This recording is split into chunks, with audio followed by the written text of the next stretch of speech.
کسی زہریلے جانور نے ان کے پاؤں پر کاٹ لیا۔ شدید درد کے باوجود انہوں نے پاؤں نہیں ہٹایا تاکہ رسول اللہ صلی اللہ علیہ وآلہ وسلم کی نیند میں خلل نہ آئے۔ درد کی شدت سے ان کی آنکھوں سے آنسو نکل پڑے۔ یہ کون تھے؟ آئیے جانتے ہیں اس ویڈیو میں۔ السلام علیکم۔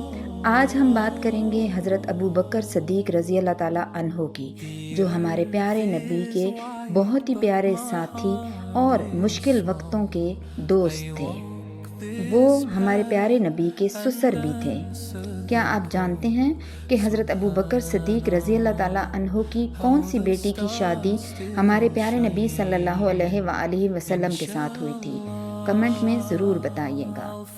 جب رسول اللہ صلی اللہ علیہ وآلہ وسلم نے مکہ سے مدینہ ہجرت کا ارادہ فرمایا تو حضرت ابو بکر صدیق رضی اللہ تعالیٰ عنہ بھی آپ صلی اللہ علیہ وآلہ وسلم کے ساتھ تھے۔ دونوں غار ثور میں پہنچے۔ حضرت ابو بکر صدیق غار میں پہلے داخل ہوئے تاکہ دیکھ لیں کہ کہیں کوئی سانپ یا خطرناک جانور تو موجود نہیں۔ انہوں نے اپنے کپڑوں سے غار کے سوراخ بند کیے، لیکن ایک سوراخ باقی رہ گیا۔ انہوں نے اپنا پاؤں اس پر رکھ دیا تاکہ اگر کوئی جانور نکلے تو رسول اللہ کو نقصان نہ پہنچے۔ روایات کے مطابق اس دوران کسی زہریلے جانور نے ان کے پاؤں پر کاٹ لیا۔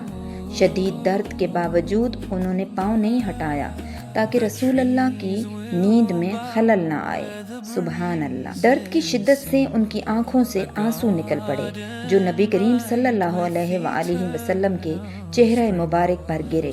آپ صلی اللہ علیہ وآلہ وسلم کی آنکھ کھلی تو وجہ پوچھی۔ حضرت ابو بکر صدیق رضی اللہ تعالیٰ عنہ نے بتایا کہ انہیں کسی جانور نے کاٹ لیا ہے۔ رسول اللہ صلی اللہ علیہ وآلہ وسلم نے اپنے لعاب دہن کو زخم پر لگایا اور اللہ کے حکم سے تکلیف کم ہو گئی۔ یہ واقعہ ہمیں سکھاتا ہے کہ سچی محبت، وفاداری اور قربانی کیا ہوتی ہے۔